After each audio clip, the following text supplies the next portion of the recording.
Hello. Hi. How you doing? I mean, I was liking that music. I'm really Yeah, I always like kind of, that track too. yeah, sounds good. I was really kind of grooving. Sometimes it just depends on the song and it just hits you like just right. Just Yeah, right. indeed. Indeed. Um, sorry you guys, I'm gonna have a mic in my face for this stream because apparently something is going on with all of this. And I have everything turned up to 100. I have the gain turned up on the mic. I may actually be distorted for some people, maybe. I don't know. So Sound all right if to it's me. not if it's not loud, I'm sorry. This is the best I could do. And maybe it's just Jill, and maybe I'm making the rest of you deaf. I don't know. So, but if it's anything like my hair, I need a haircut. My bangs are not liking whatever's happening today. I mean, the weather, they might not like the weather.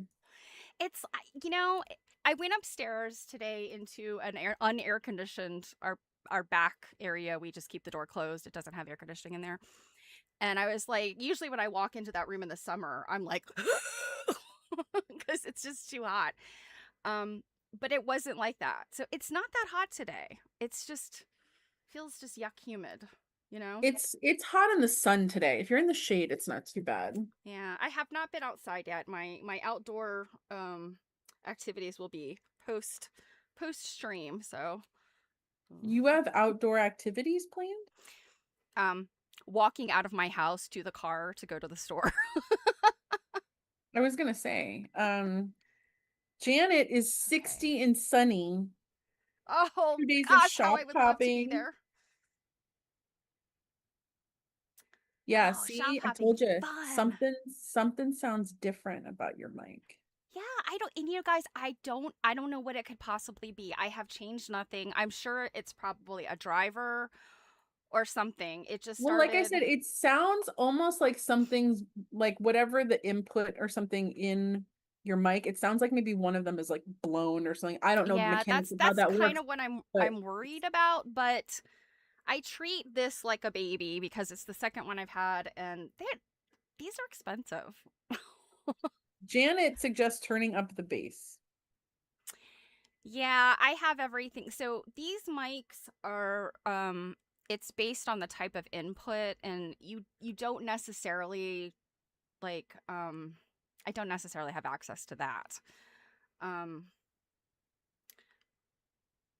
so this is set to, it's called a carotid. It sounds to me, it sounds like carotid, like your arteries, but it's Oh, not. It's for like if it's just you. Now there's another setting is if you're doing like an interview and there's two people. And then there's yet another setting if you're a musician and you're doing, so it's like really specific. This is a specific kind of mic for voiceover stuff. It's always something, right? Stupid well, I technology. will say whatever you have it set at right now is the best of whatever else you've been doing because y'all, we noticed this also like in a meeting the other night. So Yeah, this is the just best so far. yeah, just and but I streamed on Thursday and nobody said anything about it on Thursday. But then we did the meeting. It Meetings. was over Zoom after my stream on Thursday. It was like an hour later, and that's when the Zoom attendees were like, "We can't hear you. Yeah, It's weird." you sounded like you were talking to us from like the next door neighbor's house. A tin can on a string. Yeah, like it was, yeah. Um, Anyway, Druid said that she's humid and thundering and it's 78. So speaking of thundering, I went up to Maine yesterday to see our dealer friend Karen. She's doing a show on Sunday that I'm planning to go to. But I went because she had some things for me.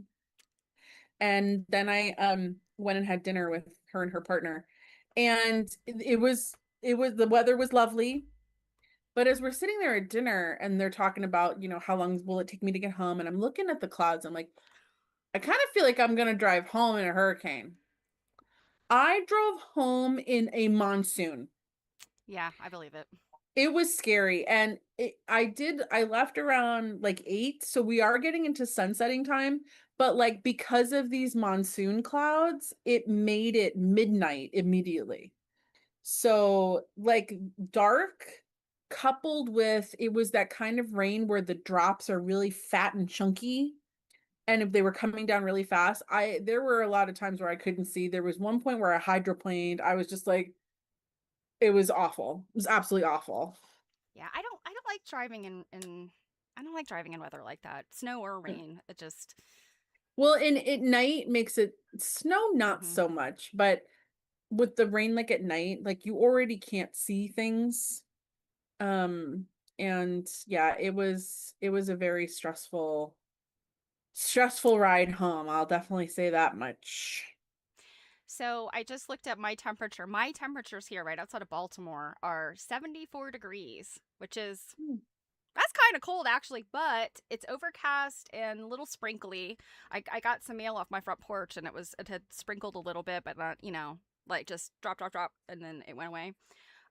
It is our so normally you get your peak of temperature like midday, right? Our peak of temperature today is like at 6 p.m., 7 p.m. So weird. And then it goes back down. Hmm. That is weird. Tomorrow it's going to be in the 80s, I think. So, anyway, it's an El Nino year, yes? I can't remember what it is about El Nino and what it does. I just know that it throws things into like a a free I fall or can't, something. yeah, I can't keep up with all of it.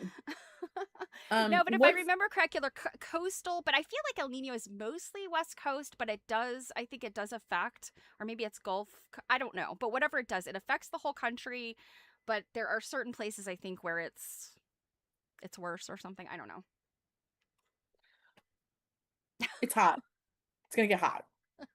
We are taking quite some time though to get hot this year. This is we're chilly for this time of June normally. Tell me about that piece of fabric behind you there. What's that? So I'm working. It's the beginning of another little project. And I probably should like officially announce this. Like while I'm here, I'm gonna take a chance to officially announce it. I've been working on a project with a bunch of ladies called United We Stitch, and you can go to unitedwestitch.com. And it's a nonpartisan democracy project. a community-based art project, nationwide community-based art project, and it's answering this kind of idea of like, imagine the future of democracy. Like, what things do you have to say about that? Like, what does the future of democracy look like? Um, and it's been a long time coming, actually. Like, we've gotten a lot done, but it's been 6 months that we've been working on this project, and the goal is to make a flag, like, and we call them panels, but it's flag sized, so 3 feet by 5 feet. I know that sounds like really big, um, but if you were interested in making one, it's not something. It's like you don't have to make a quilt. Like it's an art project, so it could be. You can use fabric glue. you can you could cut big things out of you know like felt and stuff like that. It's more about making a banner per se than so if you think about like the suffragists and their banners and things like that, that's kind of what it is. Um, and it's an ongoing project. It doesn't really have an end, but our first big like thing that we're pointing towards is September 20th. It's a Sunday, and the goal is to have as many state houses represented as possible where and if not state houses, then smaller community places like libraries, where the communities will come together and display the panels they've made. So I've made one already, and you can see it on the website. But this is the second one, and I've Maybe you want to put that website in the chat. yes, I will. It's hard to talk and put things in the chat. I understand, but it's just I can't put it in the chat I for know, you. So. I know.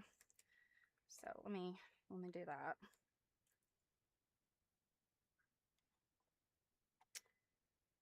Okay. Oops. I always put it in the wrong box. I put it in the search emojis box. Okay. There you go. So it's United We Stitch, and um There's also an Instagram account too, isn't there? there's Instagram and Facebook, and I'm the social media person. Did you, when they asked you to do that, were you like, fine, because I have a friend that will yell at me. No, I made a face like this. And they said, "Really, you're the best." And I'm like, "Really? Come on, you guys."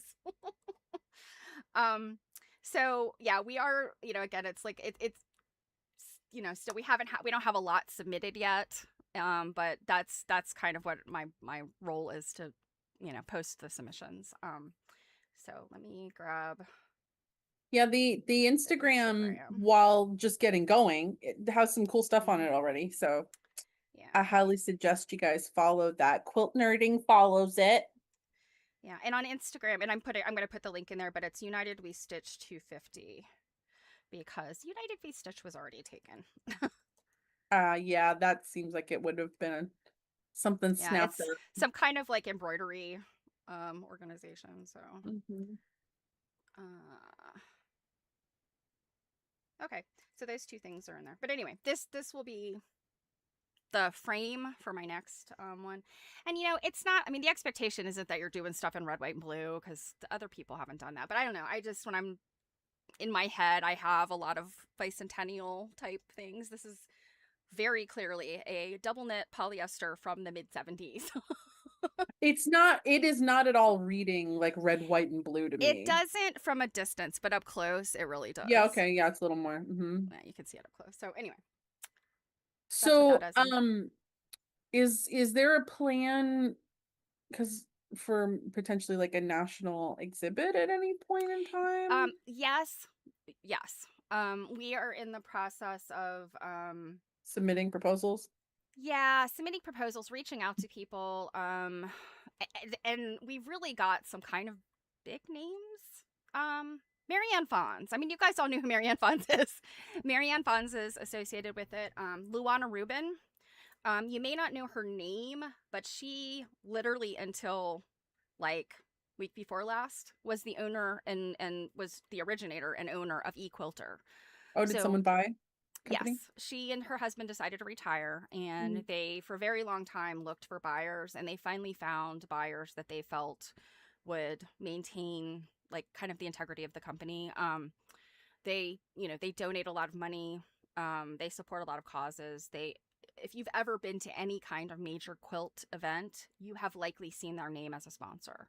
Mhm. So they really support quilt artists, any kind of quilting events, and then they give, I think it's 2%. It was 2% of each sale, and it was out of their profits. So 2% out of their profits went to um, different types of charities. Like you could choose. I think when you made a purchase, you could choose where your donation went. Mm. And Luana is very she's very focused on like the environment and climate change and conservation, animals, that kind of thing. So that's sort of like where her artwork goes. But they were also supporting like domestic violence prevention and all kinds of stuff like that. So Mhm. very good company. Now it's moved on, to another owner, but Luana is still she's going strong, and so she's on this project, and she's busy kind of I think revamping her schedule now that she doesn't have to go to her office. And she's making panels too. We also have some kind of, they're not names that you would recognize, but people that are involved with companies that you recognize. Like we have somebody from Free Spirit that Mhm. is pitching in with some of the like PR type stuff. Mhm. So yeah, there's a lot going on with it. So It's we yeah. could potentially see a national exhibit that goes to Yes. more than one. I don't think that a national exhibit is going to happen this year. Um, Probably not. They're yeah, usually like, booked 2 to 3 years in advance, if not longer. yeah, yes. So, like, yeah, we're not going to have to contend with the algae. But yes, I mean, the person who conceived of the project, her idea, like her inspiration was the AIDS quilt, the peace ribbon, those types of like really um, big statements about things, and just, how it brought people together from all walks of life. And I mean, of course, the AIDS quilt. I mean, everybody, like, you've been living under a rock if you don't know what the AIDS quilt is. But the peace ribbon, I think, is maybe a little bit less well known, but it happened. I want to say it was like 1980. Let's see. I think it was 83, 82 or 83. I was 9 or 10. I remember when it happened. I remember my mom did not participate in it, but some of her fellow like guild members at the time she was involved with like the Virginia Consortium of Quilters, etc. Mhm. So they participated, but in that one you made like a smaller banner, but it had ribbon ties on the ends, and they tied them all together. They wrapped them around the Pentagon. That was their plan, was just to be able to wrap them around the Pentagon. So many people participated that they snaked their way away from the Pentagon and up into like Annandale. And if you don't know the DC, Virginia metropolitan area, it's kind Mhm. of far. Like for human beings holding smallish pieces of fabric, to snake their way out into like another neighborhood essentially. So I Mhm. can't remember how many miles of people and stuff there. It was something crazy, like 15 miles or something like that. That's a lot. Yeah. Yes. It was crazy. But it was specifically focused on nuclear disarmament. Mhm. You think about 83, we were right there in the middle of Star Wars, and when I say Star Wars, I don't mean like the George Lucas film. I mean Star Wars. Reagan and Reagan's initiatives. So yeah, that's what that one was about. And so yeah, she the person who conceived of it, she really wanted to make a statement about, what do we want for, it's the 250th birthday of our country, and like what do we want the next 250 years to look like? Mhm. And it's really the goal is not to be like, oh, we hate the current administration, let's say something shitty about Trump. That is absolutely not what it's about. It's just about the idea of like, we hit this major milestone, and our friends in Europe, yeah, they snicker at us because they're like, oh, you're babies. We've got an old navy in a 1500-year-old building, like, Mhm. it's very culturally very different in Europe and other countries, and so we are kind of babies in this whole scheme of things. And the democracy, often we're called this little experiment in democracy, um and so at 250, it's young. It's still a very young experiment. So how many participants do you guys have so far? Oh gosh. um So core participants versus people that are interested are two different things. I am not really sure as far as people who are interested in it, who are like throwing their hat in the ring. I don't know right now. I know what I see on social media, and it's like I'm getting notifications for United Way Stitch. I get excited because I'm like, so and so's following you, and you've been followed, and I'm like, oh, it's United Way Stitch. It's not me. So, United Way Stitch is doing very well. That is somewhat the problem when you manage more than one account. Yeah. I'm like, oh dang, it's not Stephanie Cake, but that's okay. I'm glad that it's got some traction. So I know we have. I don't know. I think at this point maybe it's a few hundred. I haven't looked the last Mhm. couple days. Shame on me. That's not good, but we have a lot of people that are starting to say, oh, I'm interested in this. This is cool. Thumbs up, heart. Yeah, Um, these 4 projects that you already have posted, I know one of them is yours, but mhm. they're already looking very interesting and wildly different from Yeah, each other. yep. So So of that'll those, be let's see, cool. that's just four. We've got like another 5 or 6 people in the core group. That are done with theirs. Um, in various stages. So unfortunately, as I think all of us can, I don't know. I feel like 2026 has been one of those. How did it go? How did this calendar somehow just go January, June, July, right? We're only looking at J's this year. I think a bunch of us are just like I finished mine very early on because I was stuck at my father-in-law's house in February. If you guys remember February, March, um, because my husband wrecked our brand new car, and we were literally physically stuck in another town. So I had all my materials with me, so I was able to stitch on mine and get it finished. But some of the other folks have had some health problems and just some life circumstances that has slowed them down a little bit. But Mm. I anticipate by the end of this month we're going to have a big stock, and I will have lots more to put out there. So, um, again, I understand if it's like it's not your jam, or you just don't have the time. I get it, but if it's something that speaks to you, let other people know about it. Because I know there's lots of people that are kind of like. I guess I've seen a lot of people lately that have kind of like, oh, I've lost my mojo. Or my sojo. I'm not feeling like very creative right now. And for me, one of the things that kind of digs me out of a creative hole is a challenge, like a problem to solve. And so if somebody said, "Okay, go make this," and here's the question or the challenge, then I get excited about it. I'm like, "Oh, okay, what could I do for that?" Versus just that blank page of like, "Ugh, I'm just not motivated to work on anything." Mhm. So I hope it's inspiring to people, and it's like I said, it's nonpartisan. Like we're not looking for people to be like, you know, making political quilts, because that is absolutely not what it's about. It's about the freedom that we all enjoy, under our constitution, and what that means to you and what you want it to look like, going forward. Well, So yeah, thanks for letting me do that public service announcement and commercial. no worries. I was just like, "Hey, why am I not sitting here like threading a needle and stuff?" Um, to like Well, I have to show you. I did do something creative this week. I think on Thursday I'd said, "Oh my gosh, I haven't sewn in days because I've been so busy." So I did sew. Thursday night, I started a tiny project and I finished it last night, and here it is. It's my. that is a spread eagle. It is a spread eagle, and this is I drew this eagle. Is my I looked at my so I have a couple of like patriotic type books. I have All Flags Flying, so there's a few eagle quilts in there. And then I have a quilt book that I'm blanking right now on who produced it, but I think it was from the 90s, and they solicited eagle quilts, people to make eagle quilts, and several of our friends are in it. And so I looked at all of um, their quilts, as well as their inspirations, because there were some Mhm. antique quilts and things in there. Mhm. And so I drew this guy, and he actually has a purpose. He is this baby's quilt. You guys know me in the miniatures. This little baby. Got a little sun hat. I made him,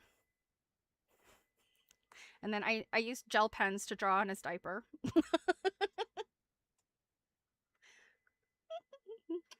So happy fourth. I can't wait to see what your old lady house looks like. My old lady house already looks like an old lady house. My husband's like, he looks around our bedroom like, where am I? I'm just gonna turn the light off and go to sleep because I don't want to look at all this.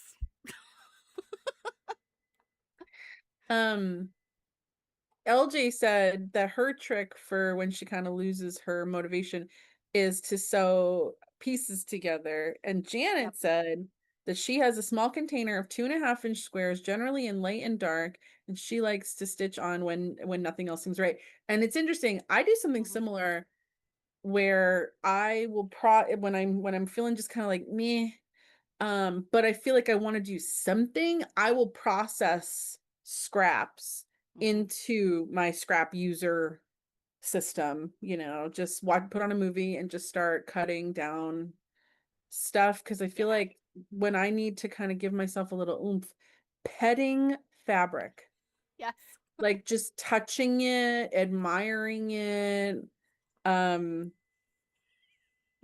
yeah, the tactileness. Yeah. Really. There's Um. something about cotton, and it has to be cotton fabric. But there's something about it for me that's very nostalgic, and I'm thinking it probably gives me childhood feelings because my mom sewed, and when we would go to bed is when she would sew, and we could hear her sewing machine from our bedrooms. Aw.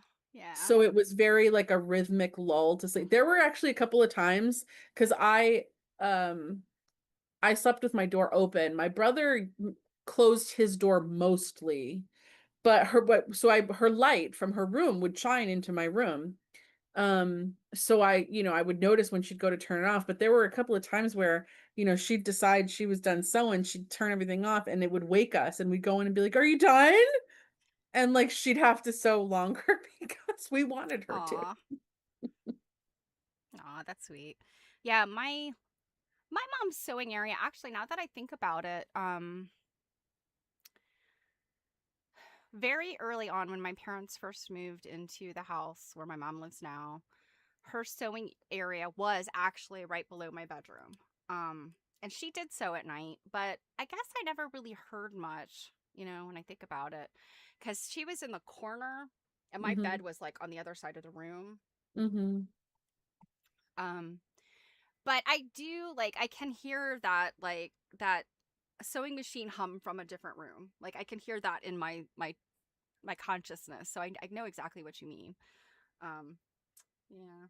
Well, and now um I sew on the machine that she was sewing on That when I your mom was was using. Okay, younger, that's yeah. very sweet. It Yeah. wasn't it wasn't the only machine, like she had one before it, because I think it's a Bernina from like the mid to late 90s. Mhm. Um, but yeah, so I think that because of that, I have this, nostalgic kind of feeling for cotton. Or sometimes if she was up sewing and like for some reason I couldn't sleep, I'd go in there and sit with her and I would just kind of like play with some fabric. I wouldn't really do anything. Like there was one time she just like handed me a bunch of scraps and a needle and was just like, "Here you go. Have fun." I accomplished nothing, Yeah. but I pretended Mhm. really Yeah. good. Yeah, yeah, definitely. I mean, I think that, obviously you don't hand scissors and needles to very small children these days. Like No, they did. yes, you do if you need them to produce a immaculate embroidery sampler. Right? Exactly. We've been working on our friend's new baby. I'm hoping to see her before seminar, so by seminar I can have her properly trained. Um, but yeah, I mean, when I was little, I mean, the things I was given were, the button tin, dump it out. My grandma would be like, dump it out, sort them by color, sort them by size, Yep. and that could just enthrall me for forever. And Mm-hmm. then, fabric scraps and You can't have scissors. You can have a needle. Do your best to make an outfit out of these scraps for your baby doll. Yeah, I feel bad for kids today that don't have those kinds of experiences. I know. Yeah. And I think I was very lucky. You were very lucky to have a mother who sewed. And in my case, both of my grandmothers did too. One more than the My other. grandmothers did not. Yeah, but we can see like generationally, like since World War II, sewing has declined. And I think there was kind of like the last big like home economics was the thing in 60s and 70s, and then it really fell off. And I actually wonder with my grandmothers, they didn't have any like hobbies, hmm, like none. So yeah, but yeah, when I think about my grandmothers, um, I would say that my mom's mother, her hobby was maybe not necessarily like in the beginning, it wasn't a hobby. It was crafting out of necessity.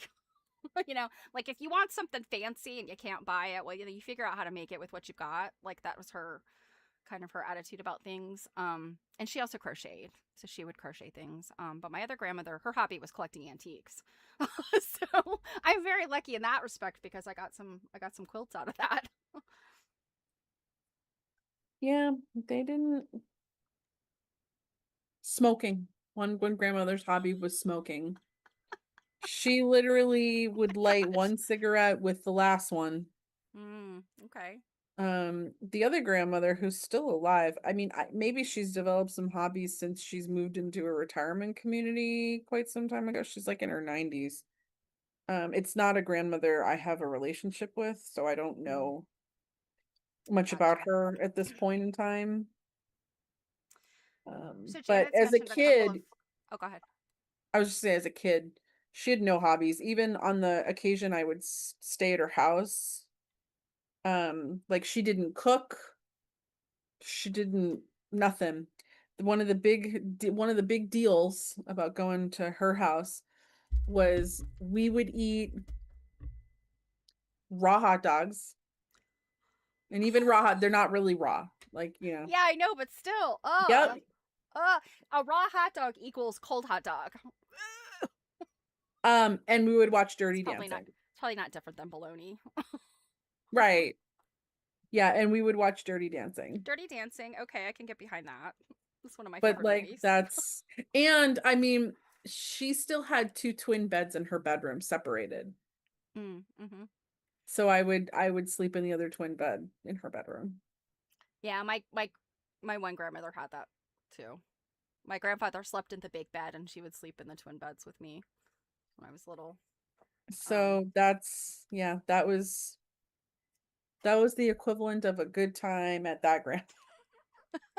The other grandma at least like was a really good cook, and they would take us, to the toy store and do those spoiling things that grandparents do. We would eat cooked food. yeah, I have to say both of my grandmothers were big cooks. They like you got three square meals whether you wanted them or not. um, so Janet mentioned a couple things. So plastic needle yarn and plastic canvas for the children. I think that's yes. Yes. I learned to sew cross stitching. Like where I learned to thread a needle and put needle Yeah. to fabric was cross Yep. stitch. And I I was think I did 7. too. But yes, a plastic canvas. My mom did. She made like some plastic canvas, like Christmas tree ornaments, and I think I stitched some of that stuff, and it's very simple for children, because the squares are big, and um, growing flowers along with vegetables, I think is also a lovely hobby. For people that love gardening and the outdoors, not a gardener. Um, the flowers beg me not to get involved because I have a brown thumb. Um, but like both sets of my grandparents were like gardeners. They had vegetable and flower gardens. Both my grandmothers always had flower beds and all that stuff. And I have got the some gene did not pretty carry this far. I've got some pretty flowers and stuff outside. Along with vegetables. I This year for the first time I'm growing So you some got some green planted? beans. Oh my God, they're so cute and little. We expanded our growing this year. I'm trying onions for the first time. We've got some potatoes that are going bananas. Very nice. We're doing peppers this year. Yep, so far so good. Sunday wanted to try corn this year and he planted it, but it hasn't come up. And then I was at before the stream, I was visiting a girlfriend in town that I used to work with at Kohl's, because she just had a hip replacement. And she told me she planted some corn that didn't come up. So I'm like, Huh. what's the deal with the town here? Like, Hmm. is this anti-corn soil? Yeah, both my grandparents always had corn. Um, and it was got to be Silver Queen corn. What kind of corn? Silver Queen. Hmm, Does I've anybody never know heard of that. Silver Queen corn? It's a white shoe peg corn. It's very sweet. Um, Up here, if you it's look, all like butter and sugar corn. yeah, Silver Queen is like the kernels are very pale. They almost look like little pearls. And then if you breaking them off the cob or cut them off the cob, they're kind of long. They're like a regular. I always think of like a regular kernel of corn as being like candy corn shape, even though they're not. But they're sort of they're almost like popcorn kernels, but long, like longer. Hmm. And they're very sweet and they're very small and tender. Hmm. Hmm. Surprisingly, or maybe not so much. Here's where my ignorance about botany and whatnot, flower husbandry, plant husbandry. I don't know. The Eastern Shore of Maryland is known for tomatoes and corn. Mm-hmm. And I guess it's just whatever the soil is as you head out that way. Mm-hmm. Um, because Maryland, if you look on the map, we've got that little tail that hangs down, and it's the Delmarva Peninsula, so it's got technically Maryland, Delaware, and Virginia all have some little piece of that thing, but we've got like the far eastern shore and the near eastern shore, and so the near eastern shore I think has a lot of like farm stuff still. They're Mm-hmm. always known for that.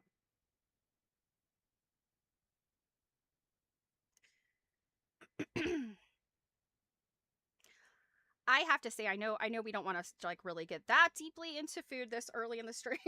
I was gonna say like we're 40 minutes in. I know, but I did have a really delicious lunch today. I had lunch in a timely manner, which I'm usually not good at. I'll look at the clock and be like, I'm hungry. Let's cook lunch. Oh, it's like 4:45.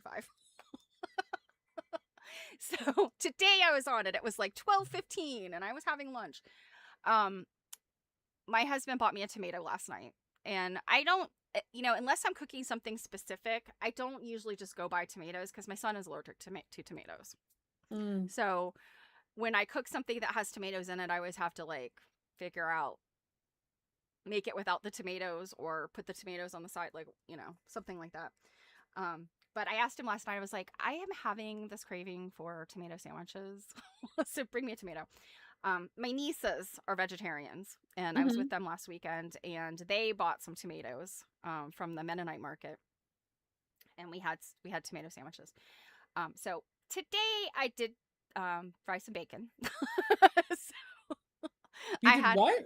I did fry some bacon. So Fried bacon. yes, I had bacon and tomato sandwiches for a sandwich for lunch. It was Mhm. delicious. And it was a subpar tomato too. It was not like a good Eastern Shore tomato, but it was still very good. Cool. And that just made my Um, day. Very happy. our friend Karen brought me a gift of some tomato bacon jam. Oh. Mm. And she Has she been said by there that was place? some That no, well, place in no, she Pennsylvania? she was she found a place in Maine Oh. that had it, that had it on a grilled cheese. And I was like, no, all I want to do is go to Pennsylvania. What is the name of that place? I forget. It's a woman's name, right? Gracie's on Maine. Gracie's on Maine. Oh. So good. And if you guys don't know what we're talking about, it is a restaurant that our dear Pennsylvania friend told us about. And we were like, okay, we'll try it. So we tried it with a third friend. And oh my gosh, I would trip my mother for. I hope my mom's not listening. But they're like very bacon forward. There's lots of bacon. They have bacon jam and bacon candied bacon and all kinds of stuff. And the bacon jam on a breakfast sandwich. Oh my god. And on a grilled cheese. Yeah, we Oh. all ended up getting the same thing, which was like a grilled cheese, and then it also had an egg on it. It's funny, Stephanie and I got our eggs cooked the same way. The other two girls, they got their eggs scrambled on this sandwich. And then it's like kind of like a grilled like Texas toast kind of bread. And when it came, and Stephanie and I kind of got like a kind of like an over medium egg, and we were eating it. We didn't speak. The sounds of chewing were the only sound. Yeah, we were just eating it. So Um, Druid had ham, egg, cheese, and tomato for breakfast on a bagel. I like that. I condone that. You know, you just really can't look a good breakfast sandwich. You can't look that gift horse in the mouth. It's a good breakfast sandwich. Just is the best. um, Sorry. Sunday is out car shopping and thought that it would be a good idea to like send me uh, Pictures and things. yeah. And also I despise car shopping. So Oh yeah. um I despise it. Absolutely despise it. So Oh, so um Robin has had toast and apricot preserves. Delicious. mhm. um he's also looking to buy an EV car. I was trying to lean him towards a hybrid, but this price is a lot better than I expected it to be. Well, I can tell you. Here's my issue with electric cars. Where does the electricity come from that you power your electric car with? Where are you going with this? The electricity is made of fossil fuels. So Oh, I unless think you have people pure people solar. just it doesn't matter. People just see dollars. That's all. Exactly. And I think that um, it's our technology that needs to change, not just shifting lessen if you lessen reliance on petroleum, you're still making the U.S. makes a majority of its power using fossil fuels. Now, I live in a state where we do have some nuclear power. Also, Virginia does, but some states don't do nuclear power. Some states have water power and solar, and those are great. But if you, by and large, are still using fossil fuels, it's still a problem. So, I mean, and you're just Yeah, replacing one thing with it's just another. about yeah, it's about dollars. It is. The other thing he's not considering is that in order to like he doesn't know how much it'll cost for someone to come and put a plug outside. Ah, yeah, there's that. We will probably have to update our box in the basement. There's probably not enough Oh yeah, your house I would say is probably like I know my house could not. We could well, not reach our our floors. electric is updated. Mhm. But there's probably not enough wattage left on the Mhm. box to handle that kind of a plug. Yeah. Um, so just because, you know, Yeah, he's he, I do know. I think Prius, isn't it? Weren't it Priuses? That's one thing that they were marketed um I think with the brakes creating electricity. The challenge is like, so yes, the climates are a problem. Also, if you just driving like a very short like commute to work, I think EV makes perfect sense. But in my case, I don't drive anywhere unless it's a long trip for the most part. I'll do groceries, I'll do a couple little errands, but generally when I'm going to take the car out, it's going to be for like a 200-mile drive. Um yeah, so he's not doing that. yeah, so it's So your lifestyle it's is another always big long aspect of it. drives is always my car because I'm driving. He's had a hybrid before. He had a Toyota hybrid. And I will say my brother just bought a Subaru hybrid. He Hmm. bought the Crosstrek, and I have driven it recently. And I will say they have come light years. My Okay. biggest issue with the Toyota, we were on Cape Cod once for a work event, and his boss had taken all the guys golfing, and he's all like, "Don't you want to come?" And I said, "Hell no, I'm taking your car and I'm going to quilt stores."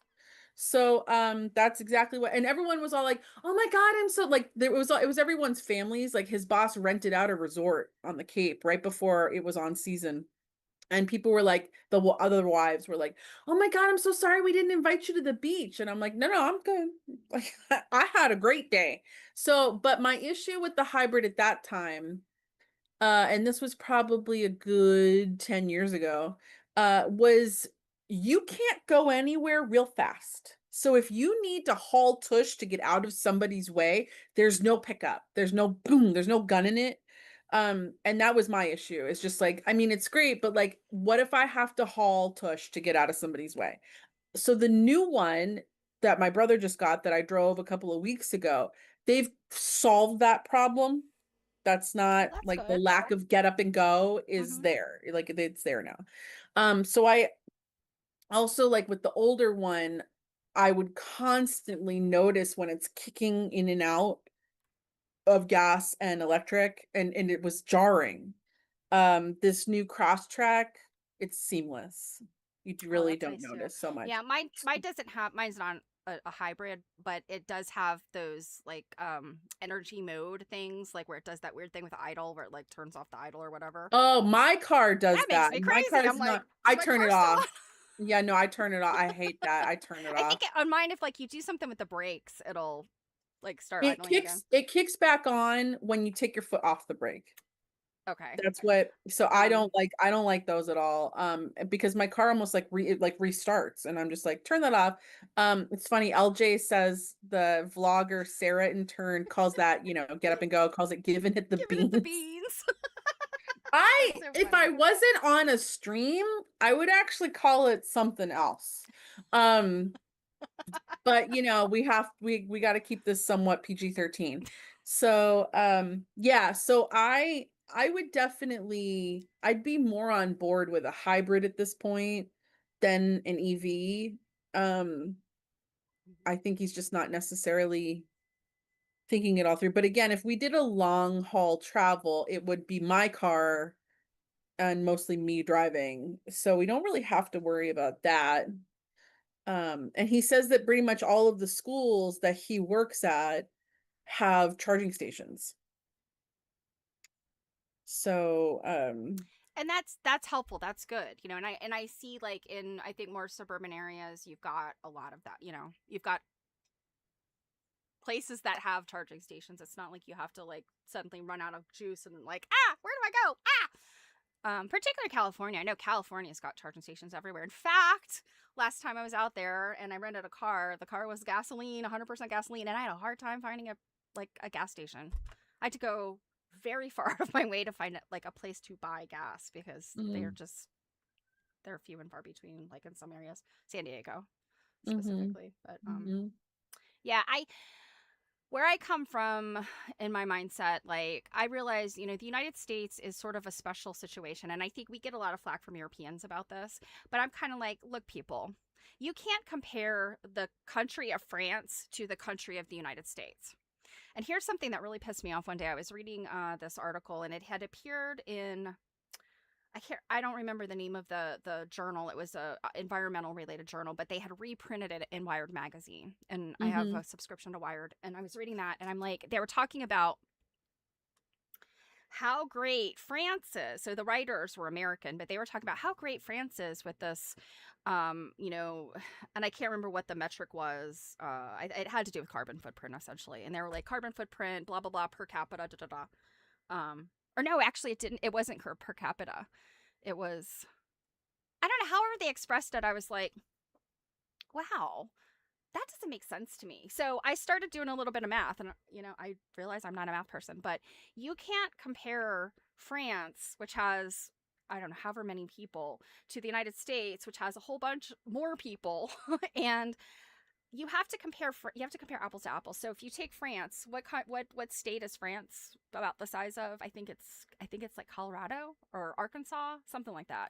So when you compare those two, or you take the whole United States and do things on a per capita basis, Mm-hmm. the United States is far, far, like by and far, each American was far, far more economically or economically environmentally conscious. Like we're using less, each of us is using less of a carbon footprint than a French person.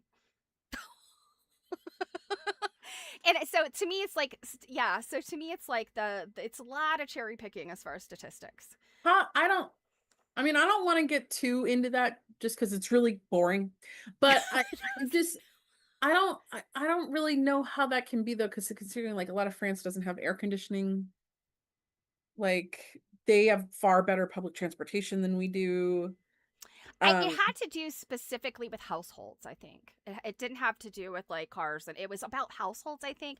And I apologize that I'm like bringing this up without like having the article or the memory of the specifics, but it was one of those things that it's what makes me mad about what is marketed to us, and that kind of like greenwashing is a big deal. And I'm like, I'm a very, very try to be very energy efficient. Like I try not to waste anything, and I recycle. I don't throw stuff away. Like you see the stuff I wear and I mend it. Like I try to be very conscious. So I tend to take kind of I kind of get an attitude with people that are telling me what I should be doing. I'm like, no, no, look in the mirror, friend. Especially if you're a politician. You don't need to be on a jet. Get on well, Zoom. I mean that that also just kind of goes along the way of like, let's blame Yeah. our neighbor instead of blaming the seven corporations that are really Exactly. responsible for like Yes. And yeah. 70% Yeah. of the world's emissions and stuff like that. But yeah, this is super boring. So I'd rather talk about food. Yeah. But So anyway, anyways, he said he's just gonna as an sleep aside. on the car. Mhm. But that he's leaning towards that car. When he gets home, I'm gonna be like, okay, so now you should probably call an electrician and like find out like how much it would be to install that. And or can we install that? Like maybe Yeah. this house can't handle that. I don't know. Mhm. Um, Yeah, and my last corporate job, I worked here's another boring one for you, Jill. I'm sorry, but I'm going to just say it anyway. I worked for a company that we service a lot of trade organizations. So we created training and education for apprentices in certain fields, and so electricians in the electrical field was one. And so we were just on the cusp of apprenticeship taking on EV installation. And I was just getting ready to get that training like on my plate when I was no longer employed. Was by I the way, fired? Yes, I was. I don't know if you noticed, but it looks like there's a first time chat in there. Is it pronounced Kivia Brown? Oh my Kivia? goodness, did I miss one? Hello. Oh, hi. Welcome to our chat. Welcome. Yeah, I'm How did sorry I you miss you. yeah, how did you happen to well, we were talking about something boring. Um, how did you happen to find us? And I hope you'll stick around. Um, Janet, we have a gas dryer. Yeah, I have a gas dryer Um, too. and we actually need to buy a new washer and dryer as well. Yeah. And we can only buy very specific ones because the spot that our washer dryer is stackable, the spot that it's in is very specifically, It's a it's essentially a closet, and I have the same thing. And you know how? well, actually, it's a stairwell. Oh, is it? It's well, and mine was the same thing. Yeah, Mine it was was an a old stairwell. stairwell that got turned into a closet. Yeah. Yep, it got turned into a closet on either end, the top and the bottom. Same, So, same. yeah. Yeah, So, and you know how we accomplished that when we had to, because we were like with the stackable. I think we had the exact same stackable that you have, and the dryer died, and the washer was fine, and I was like, "What do we do with this?" And my husband's like, "Well, we're just gonna have to buy an ordinary dryer." So the dryer is out on the sun porch. The washer was in the kitchen in the closet, the kitchen stairwell closet. yeah, our washer still works, but the units are they came with the house. So they're at least 9 years old. Um, and I don't know how long she had them before that. Um, so at this point I'm like, yeah. I think ours Um, lasted, I'm trying to think, maybe 12 years, 12 or so years. Um, Unfortunately, they just don't last, the stackables. And of course not. Planned obsolescence. I know that makes me mad too. There's yet another thing to be mad about. Yeah. Yeah. Well, um I was gonna yeah. say, um, I I have goodies because I went shopping yesterday. See, this is the best. This is the best of all worlds. I bore everybody to death, and you stopped me by showing us stuff. It was all my game plan. So yes, let's look at goodies. I'm excited. Um,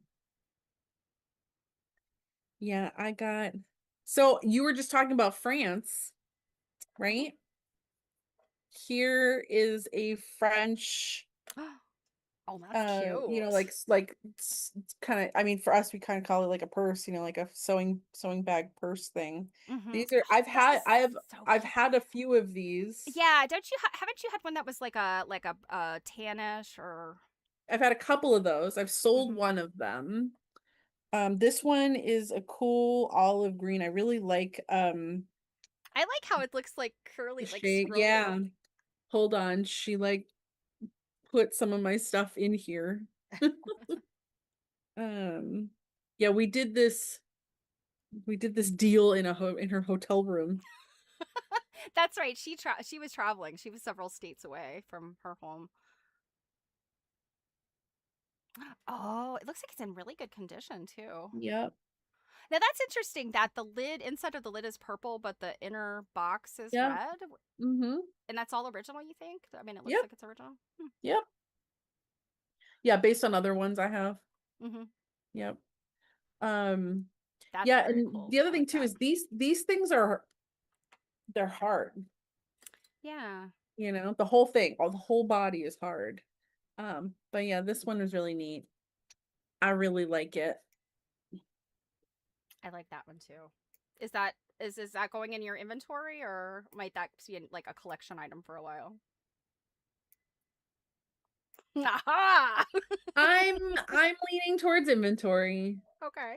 There's something else here that I will probably have to hold on to. Actually, here it is. You'd already seen pictures of this. Oh, I have. Oh yeah, a little couch. And all along the edges are pins. I don't think I realized that. So this was from that picture when our friend she was it after Brimfield, I feel like, or something, or Yeah, Sturbridge, and she you were was like, "Are you resting?" And she was like, "No, I'm playing. Look at this." Yeah, she was at Brimfield and I was on one end of the road and I called her and I'm like, "Is it worth coming down to your field?" And she was like, "No, not really." But then she just said like, "I just got a new hoard um of stuff." And then it opens, so you got it like this. Mm-hmm. And it opens up. Yep. Ah, that's so And then cute. this right here, this part is a pinky. Mm-hmm. But yeah, isn't And the that arms are they're just decorative, right? They're like just they don't have any they have secret pins in them. compartments. No, there's nothing. Pretty I thought it would be hard. cute if like your thimbles or something came out of the arms. I kind of thought that A the missed arm, opportunity. yeah, would be a thimble place, but nope, nope. And then it's just got those cute little feet. But yeah, I don't know about anybody else, but this reminds me of the Friends chair. Yes, it does. It's yes. So yeah, this will probably live with me for a bit. Although, what would be so cool is like if you had a little doll to lay on this. Yeah. Well, it reminds me of my little couch, which I'm afraid to knock over everything. I still haven't put together my frame. You guys remember? Mhm. I guess was it last Stitch and Glitch I was talking about it? About My what? frame, the new frame, and I have the. Oh, yeah. Mhm. I got the new one, the new piece. I mean I have to say this company, they were very good. They keep harassing me about doing a review and I'm like I really should because they really are a good company. Like as soon as I said hey, they were like, "Oh, we're so sorry. We'll get you a new one out." And they did. So but I just with being away this past weekend and all the stuff, I was planning to put it together before the stream and I didn't get a chance to. Anyway, I will have it up hopefully tonight or tomorrow.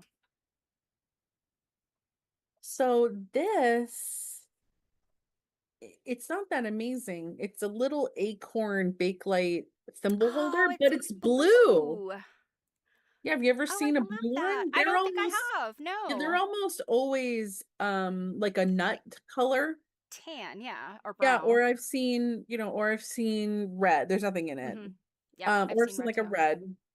But yeah, I was That one is blue. cute. And that one looks kind of small. Like that would be for like a smaller thimble. Or for a ring finger because I Mm. um like my like ring finger tip will fit in here. So, um, Kivia there is asking what everybody's making, which Yeah.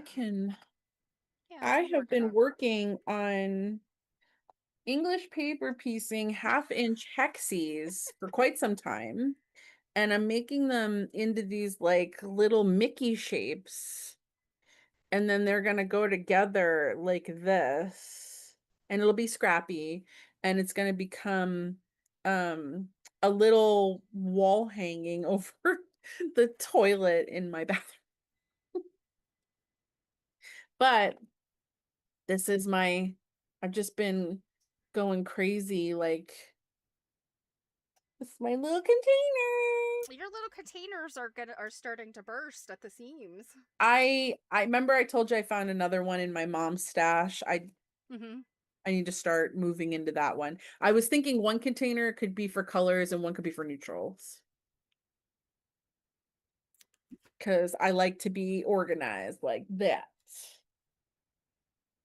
Indeed. Here's a little advertising uh needle cute here. Come on.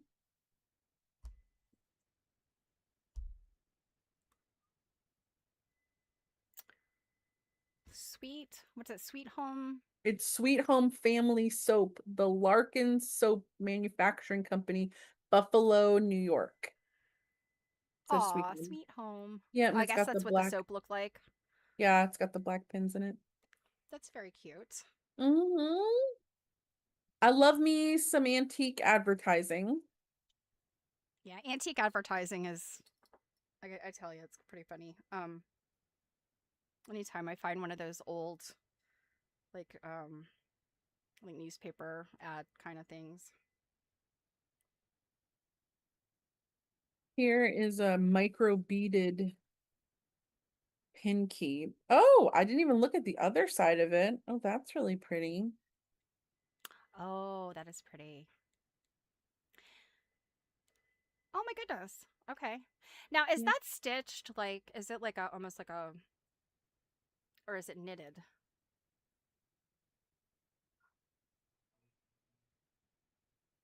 It looks kind of knitted.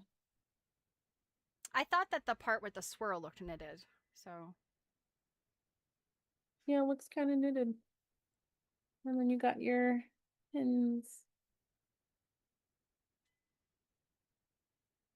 But yeah, this one's in really good shape.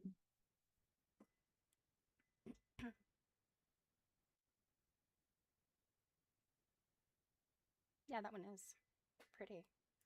I was like those micro beads are back when my eyesight wasn't so bad, I always loved to. I had some very fine beads and needles, and I liked to sew beads on things. And I did some that like bead weaving way back in the day. But I bought some beads recently, just wanting to stitch some beads on something, and I was like, Mhm. oh my gosh, I don't have the skill anymore. My fingers are too fat. I have to use tweezers. Literally, I bought like precision tweezers to pick up things like that, especially all my miniature stuff, because my fingers are just too big and fat for that kind of stuff. So here's some, these are silver figural scissors. They're Dutch. They're engraved Florence from Mother, 1891. Oh, They're little those are people. cool. And then on up here is the one side says the Florence from Mother. And the other side says the 1891.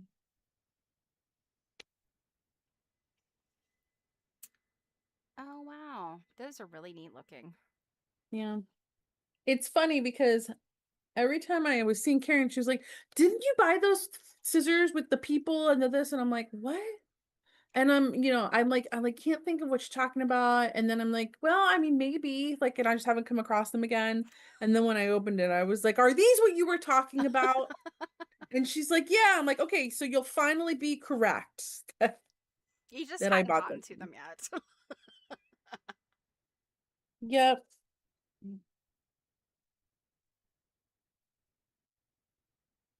It's funny. This hoard is not as big as previous ones. Here's a really cool emery that's pretty large. Oh, that's pretty with that embroidery on it. Yeah.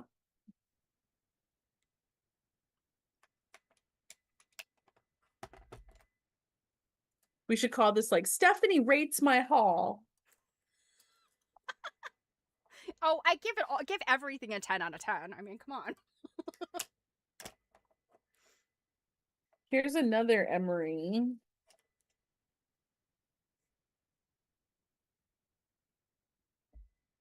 Ah, okay. What's the top? Is it like a brocade or like a an It, upholstery sort of?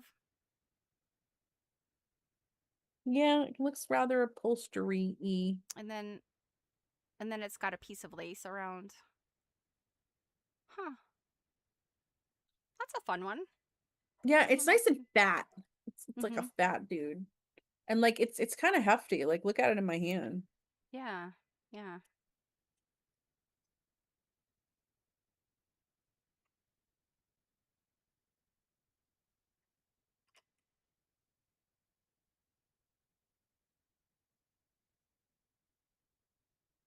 Here's another emery. This one's got micro beads. Oh, that one's pretty. And that's the one where it's like really it starts off as a triangle and you pull the points together to make that sort of heart shape Mm-hmm. little handle kind of thing. A handle type thing. Yeah, I the notion makers of the 19th century were, needlework tools. They were so creative, They were like so much more interesting than we yeah, are I mean they're now. decorative and they're pretty and the stuff they sell today is like plastic and garbagey. I mean, I can see why people don't want to sew or don't want to learn how to sew because it's like ugh, the Because you don't tools are have cool, ugly. neat stuff. Yeah. Here's a little miniature for you. Isn't that cute? So cute. That definitely that definitely fits in with all the other things that I have informed you I'm buying. If you guys remember when I was up in Massachusetts, I'm trying to remember if I've even showed them because I know when I left your house things were a little bit crazy. But Jill had a little let's see, I'm trying to think. There was the little envelope thing that you gave me, Like a right? little It was like a coin little purse, doll coin sewing purse thing. pouch. Yeah, it Hmm. was like a little pouch. And then there were these itty bitty scissors. Stork, like the stork scissors, those, but like yay big. Like literally probably like an inch and a half, maybe 2 inches long. They were tiny. Marion, you're not late. We're still here. Never late. So yes, I informed Jill. I was just like, don't put them away. I'm buying them. I'm taking them now. So yes, all the Yeah. miniatures, all the miniatures are She's mine. yeah, I was showing her. I had a big box of stuff that day. This is not anywhere near as big. But yeah, it was basically like, oh, how cute. This one's for me. Oh, how cute. That one's for me. So this is something I have one of these in my personal collection. Um, but there is a category of sewing tool that's a tape measure, and there's a number of different kinds that have writing on them. One's a hat, this one's a turtle, and this says pull my head but not my leg. Okay. Yeah, and they're very collectible. It's a little tape measure. Oh, cool. And is it pewter? Like its body? Is it like a? Yeah, a little tape measure. Oh my goodness, that is so cute. I don't know that I've ever seen those before. Yeah, I've got a turtle in my collection. I might also have the hat. Forget.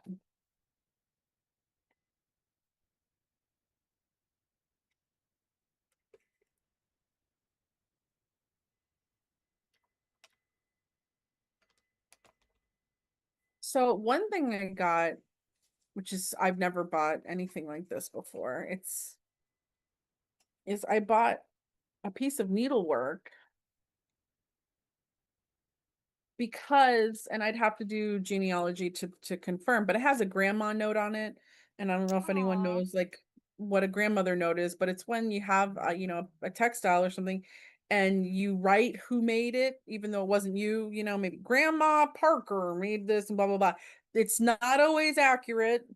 I know. That's why I'm saying like And I'd it's have to not do. it's not particularly helpful when it says like Grandma Florence made this. Like, could we maybe have a last name? Well, this one says Needlepoint by Harriet Havenfisk, age 11, December 20th, 1827, Natick, Massachusetts. Oh my goodness. 1827 and Natick. Holy cow. Yeah, so I was like, well, that's mighty interesting. It looks like this was completely finished and they removed it from something. So I don't know what it was originally in or on, or if it was a seat cushion or, something. Oh, But wow. That's amazing. yeah, I figured And I'm like, well, it's Natick. That and that's a is, needlepoint. That's not a fabric. That's a needlepoint. yep, yep, needlepoint. Oh my gosh. I figured I'd, Wow. take it, give it a go, because there's so much information on here. We can find out if this is a real person and if it, fits all the criteria. Sure. Um, so this is claiming that she was 11 when she made this in 1827. And Um, as much as we sit there and go, no way. Yeah, way. Like they could do that kind of stuff when they were little kids back then. well, and I don't know enough about these kinds of things to say if this piece fits that note. Hmm. Is this really Yeah, something from you'd that have to do like period? the Like research. Yeah. I'd have to have some, we have some friends that would know. Yeah, I'd for have to sure. look into it, but it wasn't, terribly expensive. So the burden of finding out wasn't high. So I was just like, huh, and it's in really nice condition. Um, so Right, Marianne? Same. Couldn't find your way out of a paper right? sack at 11. Okay. That's what Stephanie and I always say when we're at like museums and we see these samplers made by 5-year-olds. Right? 5-year-olds. I was still And learning to tie my shoes at 5. yeah, and they're like incredible. Um, yeah, I'm just like, man, I wanted nothing. You know what I was doing at 5? I was putting worms in the pockets of my Easter dress. Like, Yeah, I mean, when I was 5, I mean, I was playing with dolls. I don't know, I liked arts and crafts, but I wasn't necessarily for a very second, skilled it in sounded making like you said I liked dirts and crafts. arts and crafts. But Who doesn't but like dirt? alas, I wasn't very good at any of them. So, yeah. But yeah, but it's the oh gosh, there's that very famous stuff that I saw when I was at the V&A, and our friend Dawn, who wrote the American Needlework, what I would say is the seminal piece on American needlework tools. um, it's a name that she had mentioned to us before, and the woman, I think the stuff that's there in the Victoria and Albert Museum is like, they definitely know that these particular needlework tools were hers, and they definitely know that several pieces were hers. And I think they have stuff from like the time she was 10ish, maybe until 16, give or take. And this is like late late 17th century, maybe. So 1680s, 1690s, maybe. I'm doing this off the top of my head. I could be completely wrong about this, but I do know it was like late 1600s. And I just remember looking at this stuff and going like, I mean, I feel like my needlework skills are pretty good. You know, I can usually turn something out. Sometimes I have to tear stuff out. Sometimes I have to restitch. But for the most part, I think like if I take my time, I'm I can I can do many things. But just Mm-hmm. looking at her work, I was like, I don't have the patience, really, nor the skill to do something like this. And this woman, as a child, was making these things. And you know, I just think to myself like, why why were they so good at, and you know, we're looking at not even becoming nearly that skilled as adults. And I just think, you know, is it the things that we have all these modern conveniences, and we have all these things that distract our attention. I mean, is Mm-hmm. that it? You know, I mean, I think about some of the women that we see written about. I mean, even from the 19th century or 18th century, that, you know, women didn't necessarily get educated, or not many women got educated, but those that did, you know, she's fluent in Greek and Latin, and she knows all, you know, this stuff. And I'm just like, and she's 12? Mm-hmm. Like, how? And I guess if you had more room in your head, if you didn't have to spend it on things like telephone numbers and how the internet works. Well, or even just time in your day not spent doom scrolling. Mm-hmm. Yeah, Um, are you ready for the next piece? I am. Ooh, what is that? Is it a pin It's a cute? taco. It definitely looks like a So taco. this is a deep, like reddish velvet. Yeah. Well, Oh, is that like a it's an embroidered fabric, right? It's like a dress this fabric or no, something like. it's a printed. It's printed. Oh, it looks like it was like a little embroidered design. Well, the red is embroidered, but this blue Mm-hmm. is Yeah, yeah. I printed. was thinking the blue was as well. Oh, but those are so pretty. Yep, and there's a bunch of. Mm, Little leaves. yep. Fancy. And you know what makes me wonder is I wonder based on potentially the shape, this if this might have started out as a pen wipe because you can just close it Ah. and became a pin a needle holder, a needle book. Mm-hmm. You just never know because often I found like that the wool pages look the same.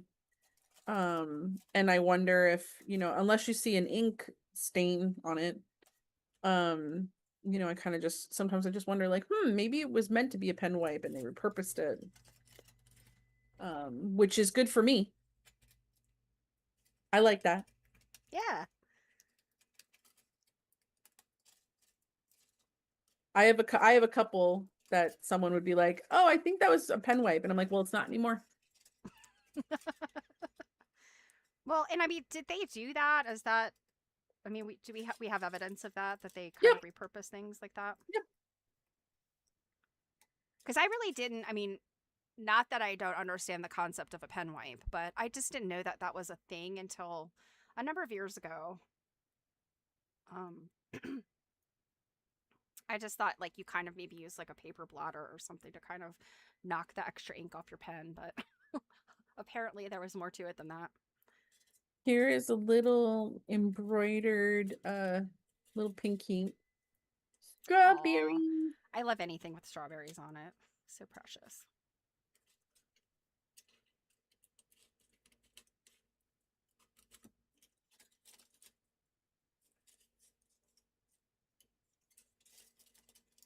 This is a like mother of pearl hand painted like souvenir waxer. Um that's very interesting. There was probably another piece on the bottom of it that fell off, but the waxer is, you know, Hmm. Wow. Oh gosh, and I'm only familiar with like the carved mother pearl ones. yeah, I'm gonna have to get out the magnifying glass. There's something written on here, and of course, like there's some wear. But it looks like some, some kind of cathedral. I just Where can't was that read written? it. Because I, There's writing along the bottom. oh my gosh, and I just thought that was like maybe some little lines for water. Yeah, so it looks like some of the letters are probably worn off at this point. But I'll see if I can read that.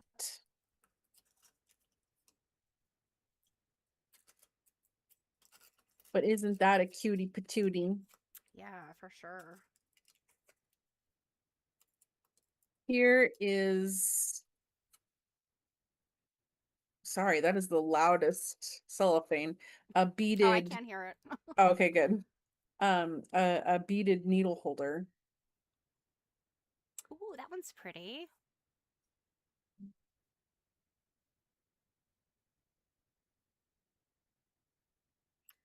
Oh yeah, lovely. I feel like you had a beaded needle holder in the last batch of stuff you got. Am I imagining I that? think so. Yeah. That is very likely. Here I bought a few of these. This is a new old stock. Um, that's a French um needles something. Let's see. It's L something royal. That's those black pins. Boop. Oh my goodness. And so, what is it like? Just hardboard? Like, Yep. Yeah. So it's like two cardboards with like a wool in between. I love new old stock. yeah, I do too. I love those old black pins with Mm-hmm. the giant like wonky sort of wobbly heads on them. Mm-hmm.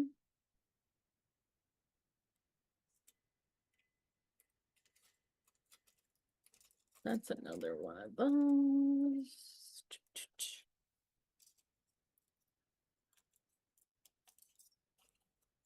Here is another needle book. Boop. Oh, that's cute. A little guitar or a violin or something. Yeah, look at the beading here Oh, on it's the, beads. Okay. yeah.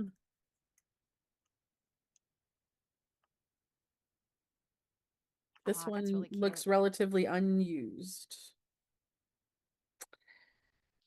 I love that, like, these come in so many different shapes and sizes and Well, I mean, I so many of them are either, you know, something that was maybe pictured in one of the women's magazines of the Mhm. time, or it's something that people just kind of came up with, some of those, right? I mean, so there's one piece you're gonna see that I have one in my collection. And when I bought it, I showed it to our friend. Like, have you ever seen one of these? And she was like, no, that's so cool. And we wondered aloud if it was like a one-off that someone Mhm. just created. Well, come to find out, Karen had one too. And I'm like, well, this just proves this was a pattern because it's exactly the same. Mhm. Just a different color. And um, yeah, I was like, that is very cool. So this is a piece I've never seen anywhere, and that's not to say it's not anywhere, just that I haven't seen it. Oh, is it painted? Oh my goodness, look at that little boat. Yes, there's painted. This is painted in here. Oh my gosh. And is that Mhm. like is it silk? Like so the outside looks like it's like a silky like a ribbon, silky ribbon type fabric. A little more, not a little less fine than that. What's the next step down? Well, it's that moire, that um that sort of watermark type fabric. Mm-hmm. Yeah, it feels like a little thicker, but yes, Mhm. it's that. And is the inside like a smooth fabric or is it like a fine velvety kind of stuff? No, the inside's the same as the outside, just a different color. Okay, so that like kind of some type of silk. Yep, and then these little guys are little pin cushions. And then you put all the your little doodads in there. Yeah. You know, I Like, love a little LJ wants the boat. How do you even go about researching a guitar needle holder? Well, that's a good question in general. I mean, some of these things that do seem like sort of unique that they may have been a crafter or maker that was just like good at making stuff and they came up with something. What how do you like I know you do comps for things and I know you've showed us yep. that before, but like how do you even I find that with today's technology, sometimes the fastest way, if I'm not crowdsourcing information from other people I know, is a Google image search. Mhm. I've had that pull up uh comps from auction houses, current things for sale. I've even once had it pull up the pattern in an old, Harper's Bazaar or Mhm. Godey's Ladies Book kind of a thing. Gotcha. Okay. Um, Something like that piece, it's likely probably a pattern.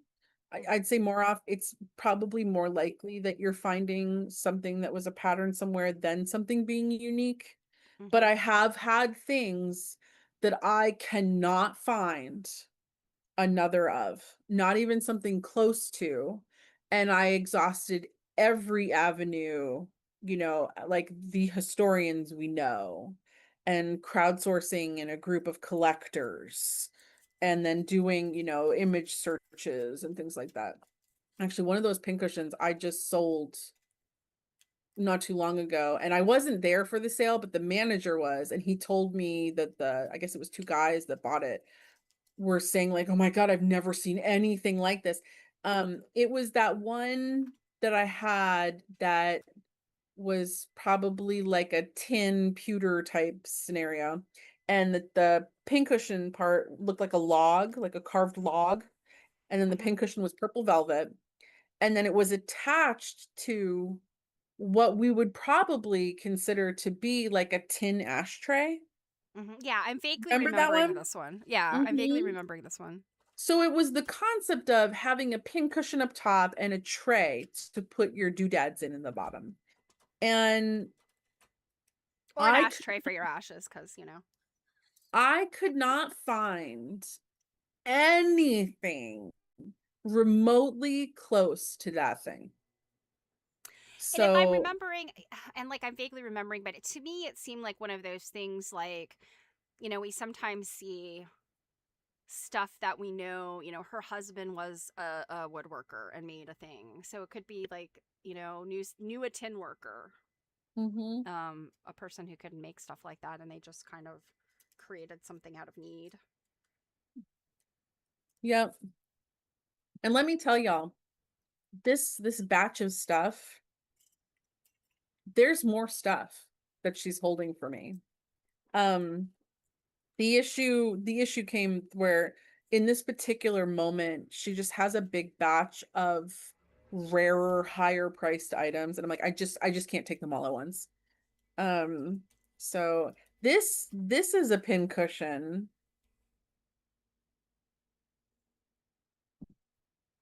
It looks like one of those like It's like water, a flask. yeah, but like one of those ones that are made out of like they're not hard, Yeah, you like a know. canteen or like Yeah, a water flask. Yeah. yeah, like and it's so kind of like janky made. You know it was used a lot because the velvet's just Yeah, the totally velvet is all gone. gone. Um and I mean it's big. Yeah. Um yeah, you know me, I'm a sucker for a weird looking pincushion. I know Yeah. some people a water skin, that's it. Ah, a water skin. Yes. Um some people it's so actually it's funny when I first opened it, I was looking at it upside down and I'm like, "Oh, it kind of looks like a hot air balloon." I was well when you showed the other side, I was like, kind of looks like a ham. Like You know I ate what? It's lunch. one of those pincushions that's like, you know, it's interpretive art. It's up to you. The hell was I just saying? Now I can't remember. And all of a sudden it's looking stormy outside and the wind's bustling. I'm hoping that it's not gonna rain, although it's going to looking a little overcast. A little bit of the window I can see. Hmm. Because I need to run out after this, and I was gonna pick up dinner. There's this really great food stand at this it's a what do you call it, like a garden store, I guess, but it's like one of those independent ones. It's not like Yeah. they sell gardening things and like you can buy plants and like seedlings and stuff, but then they sell pumpkins and they sell watermelons and it's like a what do you call that? Like a I guess a home and garden or a garden store. But anyway, they also have music on the weekends. And they have this barbecue stand that this it's a family that runs it. They're Hmm. only open, I think it's April Oh, through you told November. me about this place. It's April through November, and they're only open Thursday, Friday, Saturday. But it's the food is so good. My husband and I love like food trucks and food stands and stuff like that, and anything that we can find that people are like, oh my gosh, you've got to go. You can drive down the street and look to your left, and it's in this parking lot. You got to go into somebody's basement. Just about. Um, Yeah, so there was yeah. one Marianne that I went to as a kid that's not there anymore that had a really nice cafe in the middle of like the greenhouse that you could get like sandwiches at and stuff. I miss that place. Yeah, this one and the people are really nice and and they run out of stuff. That's the other thing. Like I'm like, "Oh, I got to get up there." Like they run out of things. But it's all pit cooked barbecue and that's like that's a big thing in Maryland, like pit beef. We're Maryland is like the blue crab is like our thing. Like if you come to Maryland, especially in the summer, somebody's going to try to teach you how to pick crabs. And when they did that to me, I was like, y'all, I'm from Virginia. Like, we have crabs too, so don't worry about it. But actually, Maryland's like, especially Baltimore, the food, the unofficial food is pit beef. It's a big deal. Pit beef stands, and this place I think kind of is. What is pit beef? It's just like slow cooked barbecue beef. Oh, that is not what that name's like implying. No, it's That just name implies it puts the lotion on the skin. it's not cooked in a pit. I don't know why they call it pit beef. I mean, I don't know. It's just called pit beef. And it's just slow cooked, and especially the beef, like as they cut it off of the big piece of meat, it like gets rarer and rarer. But then they keep cooking it. So, I always do the like ham. I like the pit ham better myself, but you're getting some thunder. So if the room I'm in, right, has like 6 windows. Yeah, I do see And it's like the sun just. yeah, well, and on this side of the house are many and very tall trees. And I just like this just big gust of wind came by. And if you haven't been paying attention, New England has gotten some tornadoes recently. Yeah, my mom and I were talking about that the other day. I was like, do you remember tornadoes when you were a kid? Because I don't No, remember they weren't a tornadoes when I thing. was a They weren't kid. a thing here. Yeah, and that's a climate change thing of like we're getting them here on the East Coast. It's such a new thing for us. Are Okay, you Marianne, I'm not hungry, but you've officially made me hungry. Just had pulled pork with nacho cheese over waffle fries at the local brewery food truck. So all of those words together were just, and your daughter had poutine. Like, oh, delicious, delicious. I'm very looking forward to the meal I'm gonna have when we're done here because Yeah. And so Jared confirms that pig roast, I mean, yeah. So, like, if you don't have like a container to put a large piece of meat in, they did dig a hole, line it with hot rocks, put the thing in, and cover it up and with embers and stuff, and it roasts. Um, so yeah, that a pig pickin', if you are from the south, implies that a pig has been cooked and you're gonna like pick some meat off of it. And a beer, of course. You can't go to a brewery and have food there without having some of well, their beer. speaking of food and your crabs, Hey, Brenda. here's a seafood pincushion. I love those. I they are just so interesting to me. And these were a pattern Hmm. in magazines for ladies. They come in so many different varieties. Hey Kentucky Brenda, like it's if it, I have so many different kinds. I try to buy them like every time I see them because they're just And so I cool. wonder, and I don't know that I've ever personally run across any of the instructions, but I do. I mean, I think you and other people have mentioned like there were instructions in ladies' magazines for those. But I'm Mhm. wondering, where did it come from? Like, was it a person who's just like, oh, I live on the coast, and what do you do with some extra shells? Like, well, let's make a pincushion. Or did it come from that seashell art? And I'm wondering if like people had like all these seashells and they're like, seashell art is passe. What can we do with all these seashells? Let's make pincushions. Yeah, I've never really done a deep dive into it. I mean, the shell art could make sense. Yeah, I mean, shell art Um, is like much older than I thought it was. I only learned a few years ago that shell art goes back to like the 18th century.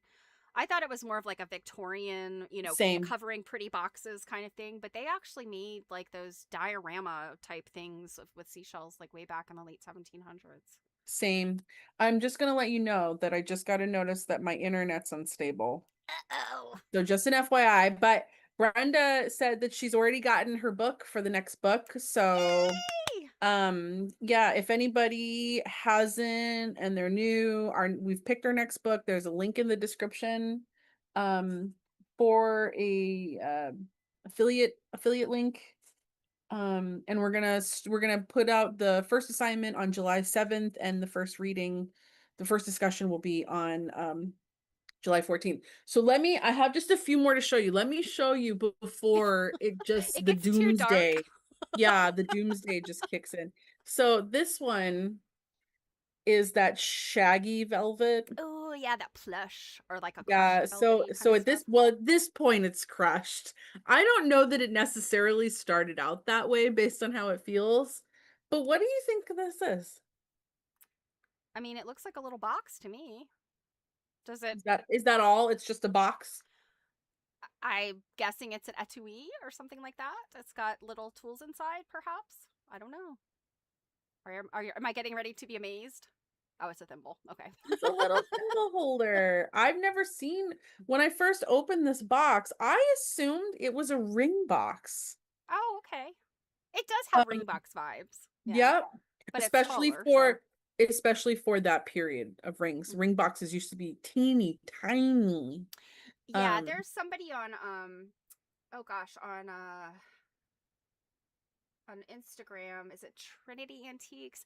I know it's somebody that you, me, and a couple of our friends all follow them, and they have sometimes have things that are just antiques, and sometimes they'll have kind of needleworky kind of stuff. But they always have these boxes, these little Victorian little boxes that open like two little doors open, and there's this beautiful little gem ring in there, and all that stuff just it melts my heart. It's so cute. So I just noticed this thimble is writing. This thimble is called Her Majesty Thimble, England. Oh well, fancy, fancy.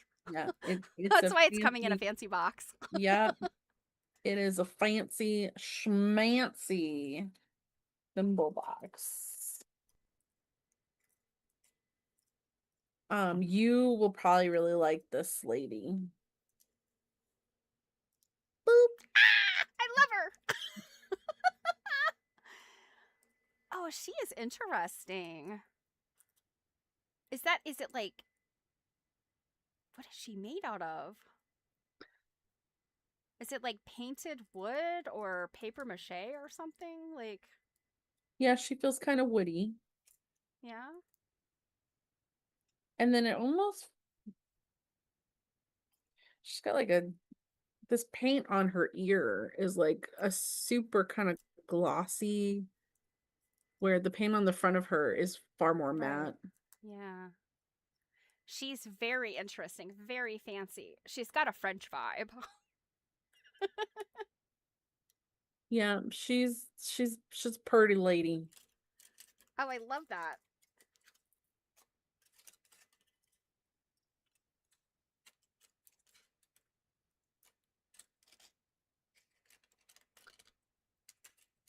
This is very pretty and dainty. Oh, that is pretty. Is it carved bone? Yep.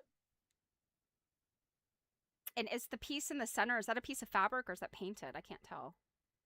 Oh, this Mm-hmm.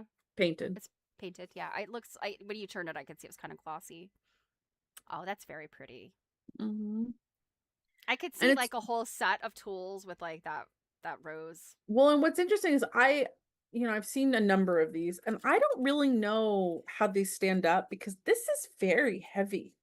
Mm-hmm. And So this what is does it want to fall over when you set it down on the table? no. It Oh, it okay. just it just it feels like it would defy gravity. Oh. Like if if it's sitting on the table and you would put a pin in it.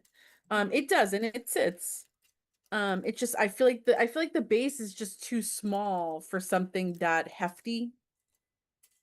Mm-hmm. It's just me. It's just my own weirdness. Okay, I saved the best for last.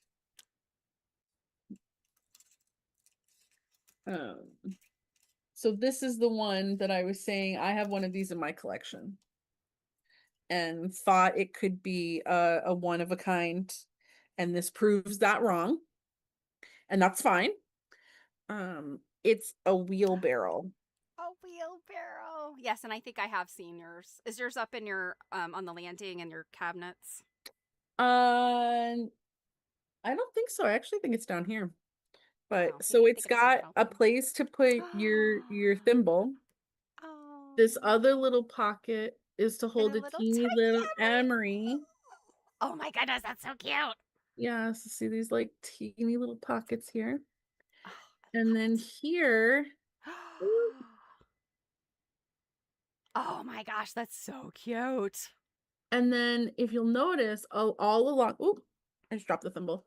All along the seams and the edges and stuff Pins. are pins. And what was the situation with the front look like? Like the where the okay, I see. Is it missing its wheel or No, I don't think there was really. Oh there was wait, no wheel? this one might have had a wheel. Mine did not. Hmm. There's some holes here.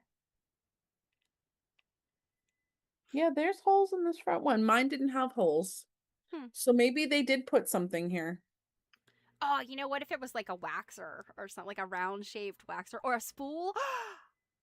Do you think it was like a spool, like a small spool could have been threaded I through don't, there? well, proves this was a pattern.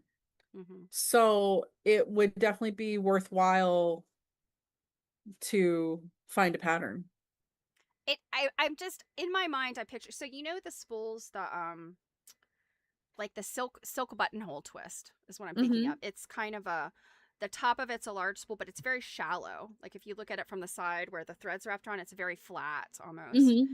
And I'm picturing something like that being tied through there as the front wheel. And obviously you need to use it, so you take it out. And that's how it would be possibly missing. Not that it was damaged or something, but that it was an actual tool that somebody took out.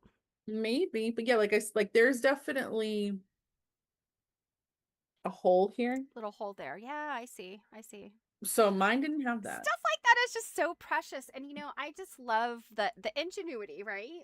Marianne says ingenious, exactly. And the fact that it's so cute and precious, but it's useful. You know, it's not just a trinket. It's Well, something and that's useful. that's why the antique stuff is so much better than ours. Mm-hmm. So it does, So yeah, sit. cute. I So love it. one reason I would think you wouldn't see a wheel there is because it wouldn't make it slant, it would pull this up. Mm-hmm. But I don't know. Yeah. Our sewing tool friend had never seen one either Okay. when I found that So other one. she's She pretty. basically did one of those, if you don't buy that for you, I want it for me. Um, so this definitely now says we're gonna have to look for a pattern. Yeah, I'm very curious because I think you're absolutely right. Of course, with two of them did not spring up on on their own. Um, but I wonder where it was printed. Probably, I mean, it's fancy.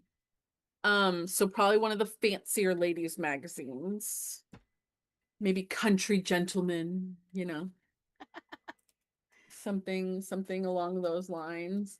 But yeah, you can see, I mean, well, for those of you that have been around long enough to see me do a few of my sewing tool hauls for my business, you can see that like this particular batch is a little more of the fancier stuff, Hmm. where I usually can have a pretty wide variety of fancy and maybe not as fancy, maybe a little more vintage. Druid likes the I idea of like the it spool. all. Hmm? Druid likes the idea of the spool. Yeah. Yeah, the spool's a neat idea. Yeah, I like it all too. I think, and my budget usually doesn't cover those really fancy items. So, my collections have gone towards um, the more affordable stuff. But also, I just love like mid-century and later.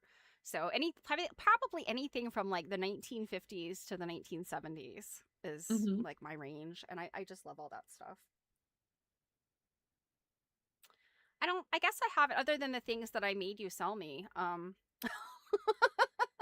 Made me is the correct words. Oh yeah, I'm not saying that you had any choice in the matter. I did pay for them. I sent her money, y'all, so don't think that I'm some kind of freeloader.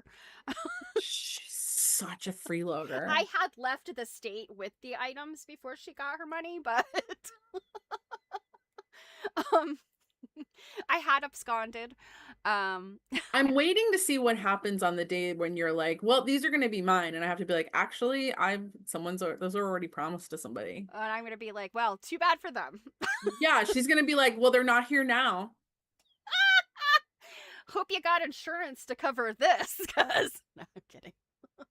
Um, I think you would carefully tell me before you showed me something that you thought I might like if it was already promised. I think you would probably preface it that way. Well, I have you so pegged that like I'm almost like I think I have maybe like a 98% like success rate Success rate. for knowing if Stephanie's going to. And see, that is just such a skill that Jill has, like knowing her customers.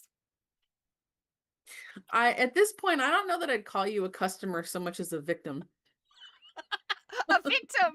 Okay, yeah. I have been victimized in the sense of you source things and then show them to me knowing that I can't resist. And you know what's funny is I actually have a couple of things that you have forgotten about. I'm sure. That I you're like, absolutely. oh my God, save this for me. Yeah, I'm sure there are. I don't doubt that at all. Yeah, I just kind of keep them in the back, and I've told your mom, like, hey, if you're ever stumped, I have a box. Like, if you ever need a the Christmas present, I have a Stephanie box. the hold for Stephanie just in case. Hmm. Hmm. But That's too don't let funny. her think that it's a little tit for tat. Stephanie also does get gifts because she does things sometimes, like picks up auctions for me in Maryland and does some website stuff for me, and Stephanie gets a Stephanie price. Like, Yeah, that a membership in your friendship has its has its perks. well, especially because, my friendship, I don't say like, "Hey, you want to be friends?" I act like a cat and just kind of inform you that I'm moving into your life. It's the Jill So, distribution center system. yeah. Well, Oh my god. especially with the sewing tools.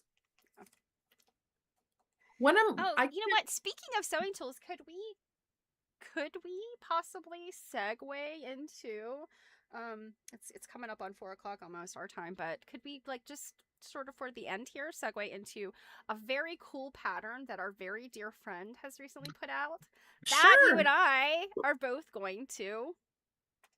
Hold on one second. Let me get it. So, to give you the backstory, our dear friend, and if you follow us and watched our stream for a while, you know we read her book and we interviewed her. She was one of our early You might authors. want to say who she is. Yes. So, to the big reveal, Dawn Ronigan. She is the author of American Needlework Tools. Do I have the name of the book right? Is it Antique Mm-hmm. American? It's Hmm. Antique American Needlework Tools. And then her second book is on needle or on sewing rolls, a little bit more niche, but still fantastic. And so she patterns um, a number of different kinds of sewing things. She patterns the old, these ones that are in her collection, and makes patterns for them. I've only, well, I'll be doing this one. But I've done one other that was English paper piecing based. A lot of her other stuff has been cross stitch, so and very tiny cross stitch. So I have not indulged, but yeah, here is her. Yeah, Steph, you'll have to put her Yeah, Etsy in let me there. pull So it up so we have this is her the. Etsy account. If you recall, some time ago, Stephanie kind of did a sew along Mm-hmm. with this Mary Witherwax applique quilt pattern. That is a quilt in Dawn's collection. And yeah, Stephanie did kind of like a sew along with everybody where she made a number, not all the blocks, but a number of the blocks. I made a small percentage of one block. Yeah, I was gonna Um, say, wait a minute, what? A small percentage of what? yeah, one block. This is the book that she was talking about that we have read here on the stream, and it was, I think it was a year or two ago now.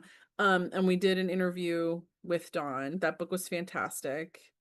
Um, and yeah, she patterns a ton of things here, like sewing rolls, and Yeah, so here's a there's thing for an antique yeah pocket. pockets. Yep. And Um. Stephanie, you've made these ones, Yeah. right? These Yeah. bodkin Actually, holders. I have. Yes, I have made the bodkin holders. Mm-hmm. I've completely forgot about those. She did the bodkin holders, so I think let's see, is that listing is for? Oh, that's the kit. So she actually published the pattern itself was in Piecework magazine.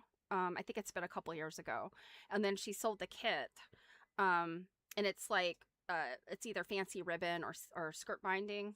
Mm-hmm. Right above that is barrister's diamonds, benefactor's diamonds. I'm sorry. Yep, That is Stephanie the made one of one. these. Yeah, that's the one I did most recently last year. I finished it. It's I guess it was early last year. It's an English paper piecing project, and I've had my eye on some of her flame stitch stuff, but needlepoint is a lot like counted cross stitch, and I just kind of thought like I'm not good at these things. However, she just released one where I'm like, I cannot resist. Here's And a some coverlet from her collection that she listed. Oh yeah. She has listed some goodies lately, things from her Mhm. collection. Yeah, here's a clamp. Um, so yeah, there's a number of things in here, but the thing we're talking about right now is this, and she just Mm. released it. And And you'll notice 1774. So we're right on the cusp of the Revolution and or the signing of the Declaration of Independence. And so I'm pretty sure she timed this as such. yeah, so here's the antique pocketbook here, and then here's her recreation. And for anyone that doesn't know anything about these are fairly common in a variety of stitches. You do see flame stitch quite a lot. What's interesting is these were often made to hold, they were like bill folds or Mm-hmm. document folds, and they were Mm-hmm. often made for men, Yeah. shockingly. Yeah, I think a lot of the ones that we've seen in museums a lot of times were made like a daughter made her father one or a woman made Hmm. her husband or her fiance. Hmm. Yeah. So I fell in love and was like, I don't have any of the supplies to do this because I've never done this particular kind of craft. So, I was like, could you get all this stuff together for me? Find like whatever, wherever you need to find whatever, and I'll pay for it. And because I'll be going to her house soon, and I'm gonna do it. I'm gonna do it. And in the meantime, uh we have a deal here. God, my internet is so slow today. Um, so Stephanie made this pattern. I watched her make some of it. And this is a whole sewing roll. Let's see. Oh, here it is closed. Yeah. It's a whole roll up. And it's a pretty hefty size, Mm-hmm. the reproduction. And I kept joking with Stephanie that like it's for me. No. It's for me. She made it for me. She's gonna make one for me. Even when Dawn had posted that new pattern and I replied with like, "Oh my God, that's so amazing." Stephanie replied with, "I'm not making it for you." And I came back with, "Well, of course you're not. You still haven't made me my sewing roll." But Like, um, let's not forget that Stephanie did make you something for your birthmas present. that's true. I'm not forgetting, but you're forgetting that I'm supposed to have one of these. But so her and Dawn tease me all the time. So Dawn said that if I make just one of these panels, that she will turn it into a pincushion for me. And if you remember me saying, but she sent me the little teeny diamonds Mm-hmm. and even like a few that she'd already started and didn't need anymore. Yeah.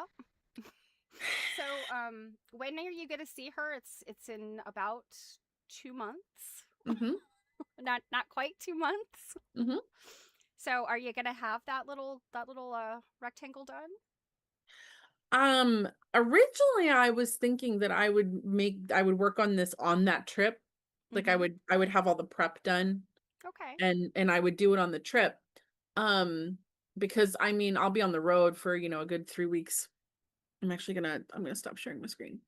Um, and now that there's that, new pattern, I kind of want to work on that pattern with her because Mm-hmm. I'll be at her house for like a week.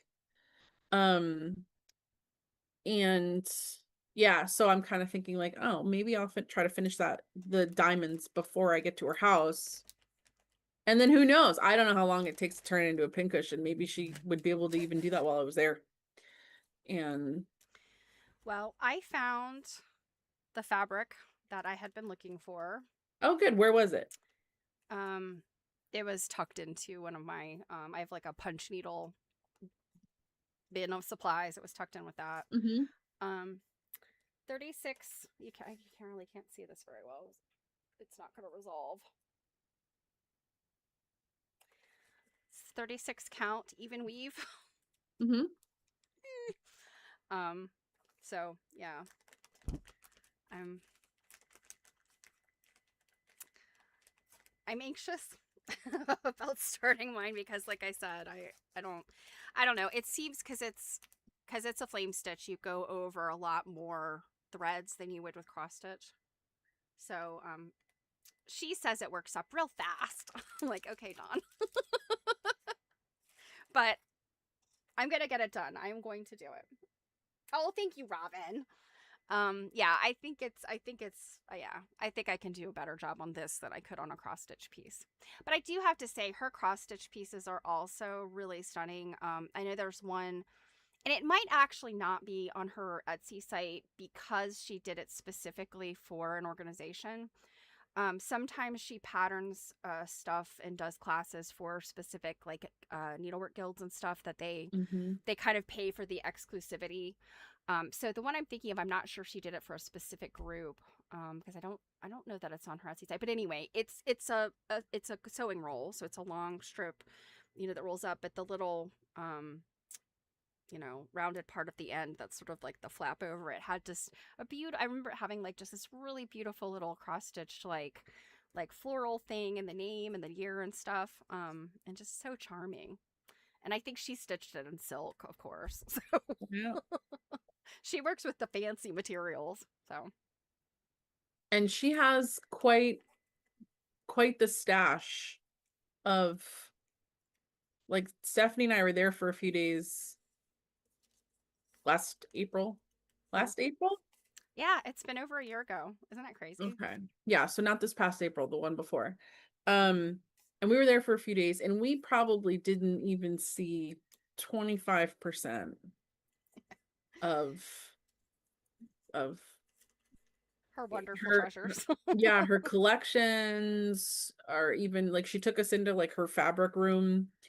Um, like she's got some cool stuff. hmm I do have to say though, the way that she kind of decorates with her collection. So she has Hmm. things like in cases and Yeah, she even throughout has the a house. one of those display type coffee tables. That's I glass know. that Yes. you can change out, like there's like drawers in it and like you can look in it and change it was very interesting. Hashtag goals. Yeah, when am I gonna go eat? I don't know. Because our discussion has made me very hungry. Yeah, this is always, yeah, you guys, this is always how it goes down, isn't it?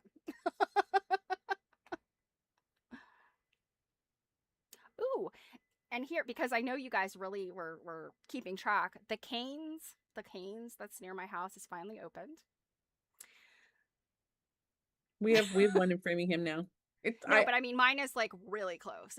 It's not walking distance, but just about. we just discovered last night that a Popeyes in Sunday's area where he grew up that had been closed forever, looked like it was not ever coming back, has been reopened. Oh, interesting. And what's funny, he loves Popeyes. I it's okay.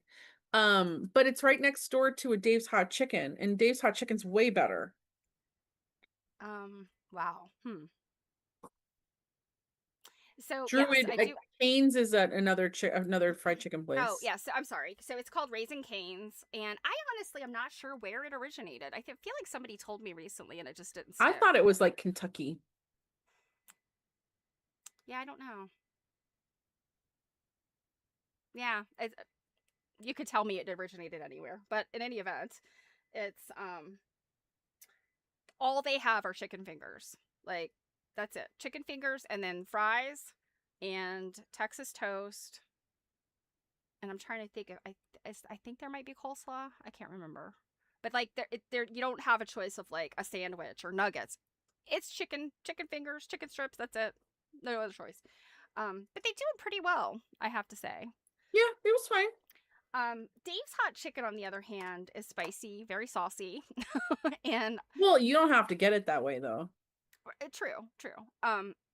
And but I see, I've never actually eaten their chicken without sauce on it, so Oh, I always I get do. sauce. I get it without the stuff on it because it's really like weird and powdery. Um, Raising Cane's is from Baton Rouge, Louisiana. Ah, okay.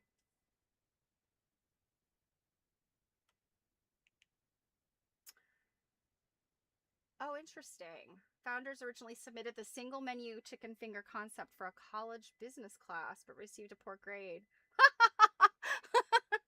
See, the thing though is with restaurants, I feel like if you can pick something that people really like, and I mean, who doesn't love tendies, right? Who doesn't love a chicken tender? Like, and do it really, really, really well. So, Yeah. Um, yeah. So Baton Rouge. Okay. And Dave's hot chicken. I'm not sure where they are from either, but they have a different sort of menu, and they do the. I always thought when they got the cauliflower stuff at Dave's that it was like they're finally catering to vegetarians and it's a permanent menu item, and it is not. They bring it back periodically. I I think am it not a probably veg. just has to do with the season. Yeah, it must be seasonal. I haven't like quite figured it out. Like, Well, because but cauliflower in when you're not necessarily in season or depending on where you are, can get expensive.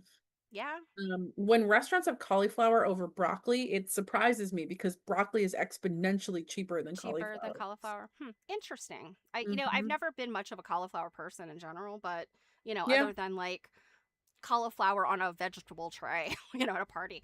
But they make a cauliflower nugget, and they also do like it's like a tender sandwich thing. But the cauliflower nuggets are so good. I'm not a vegetarian, like I whatever, but I will buy their cauliflower nuggets over their chicken anytime. they're she had me try them. They are very good. Ah, a parking lot in Hollywood. Okay. I love that. Wow, they're only since 2017. They're expanding Wow. fast. Oh my goodness. And I wonder where these guys are from because or I assume they're all guys. Their names are so similar. Interesting. $900 in savings and a portable fryer. I love that. I absolutely love that. So yeah. Uh Brenda, we are not judging typos here. oh, no. I have typos in my language. Yes, Just I was going to say I speak in typos. yeah. So yeah, what am I'm our discussion earlier, I kind of in this moment, I also like really haven't eaten like anything today. Um I kind of want everything. Like that So feeling? You're like, I just want everything. yeah, yeah. I like some pizza, but I'd also like some fries and also a burger and a And salad. I'd like a salad and I want fish and like So Janet said the cauliflower is being harvested right now along with strawberries. So I'm wondering if Dave's has cauliflower right now. I should probably look before I go out. yeah, Well, well, you know what? tonight will be charred if I go out. You should ask one of the employees, like, hey, what's the cauliflower season here? I should ask them. I'm usually in a hurry. I'm usually like run in, snatch the bag, and run. But yeah, I should talk to those people and talk to those guys and ask What are them. you having for dinner? I'm Or pretty sure it's gonna be charred. The barbecue place. oh, right, barbecue place. Yeah. Yeah, we don't have, is there a decent barbecue around here? The closest we could probably get is like Texas Roadhouse, which I do really like. Yeah, it's okay. It's serviceable. But there's a really good barbecue place in Sturbridge. That's like a hole in the wall. They have the best macaroni and cheese. Oh my goodness. Disking up the remnants, and it's very aromatic. Interesting. Huh. Yeah, it is strawberry season. Strawberries are like an end of June thing, right? Like Sure. I have no yeah, idea. well I mean I fit it's funny like whenever you see like those calendar type things or like I always think about like I had this block of the month that was a little bird and I can't remember what it was what the bird was called, but she did different things like in September was like was it back to school or something, obviously. I want to say October or November. November I think was sharing an acorn with a squirrel. So there's like very specific. And I always remember June is strawberries. Hmm. Very I aromatic and that it smells bad. Okay. I definitely want something heftier than strawberries. Oh, the garlic harvest. I guess that's probably stinky too. Did I ever tell you about the crop on my archaeology dig? I feel like I remember you mentioning something, but I don't remember what it was. Where we were in the woods, but we are digging on the foundation of a house. So obviously it had been somewhat cleared at some point. Well, somewhere nearby, someone had been growing shallots at some point in time, and the crop had gone rather wild. Mm. And we're all, digging our trowels in, and we're constantly pulling up shallots, or we're cutting into shallots or something. So the whole field stunk like shallots all the time. And we had one of the people on our team also happened to be our cook that made dinner for us every night. And there was one day, like, he would spend half the day in the field with us, and then he'd leave to go start prep for dinner. And he was a gourmet cook. We were pretty freaking spoiled. Like, one night for the vegetarians, he made like a spinach souffle, and like, crazy. We weren't a very big field school, so. But anyways, there was one day where he was like, everybody take care and pull up the shallots on purpose. And he took a whole bunch of shallots back with him to use in the dinner. But yeah, that was I mean, it's lucky that I like the smell of fresh onions, but Yeah. yeah, it was a very Chopped shallots are once we got through those top layers, it was fine. But like, yeah. first it was very aromatic. Chopped shallots are good. I guess they're a little milder than an onion as far as taste or garlic. So they Yeah, like in yeah, in like a salad dressing, they're very good. yeah, yeah. No, they were delicious. We were like, thank you, whoever planted these, however long. I mean, it was probably a long time ago because this was not near a current house or anything. Right. Um, Interesting. yeah, it So was, was it like a kitchen garden perhaps or something? oh Like yeah. Like, yeah. We didn't find any big like concentration of them to be like, oh, maybe this was the original crop. Um, but yeah, it was pretty funny. so California produces 90% of our strawberries. That doesn't surprise me, like No, from a crop standpoint. And when I was growing up, there was a farm where you could go pick strawberries in the summer. we have some strawberries, but ours are brand new plants, so we're probably not gonna get much off them this year. My dog is over here just like woofing at me. She's like, "Stop talking about food and feed me, Jill." She is a crazy little woofer. All right, I am gonna stop talking about food, and I'm gonna go get some. Sounds like a good plan. I didn't think you'd complain. Well, I mean, despite the fact that I started off bragging about how um, I'd had a good lunch. I did. It was a very good lunch, but it was because I ate it at lunchtime. It's been 4 hours ago that I ate that sandwich. Well, y'all, I have no idea what we're doing on Tuesday. Yeah, There'll be things. it's our last day before we start assigning homework, right? It's Well, it will be, so we'll still have like a freebie show on the 7th, but yeah, Mm-hmm. we'll assign homework on the 7th. Can you hear this dog? I can't hear her She's now. all like "Arr, arr, arr," and like stomping her feet at me. Winnie is Winnie's a character. I can attest to that. You gonna you gonna do it, Win? Go. Yeah, Arr, she's wolfing. arr. You gonna do it? What do you want? Go on. Do the woof. Arr. Yeah, she doesn't wanna do it on command now Yeah. that she's on camera. Yeah, of course. As soon as I move the camera, she starts dancing. All right, you Well, guys, we will see ya on Tuesday. 7 p.m. Eastern time. Mhm. Alrighty, bye.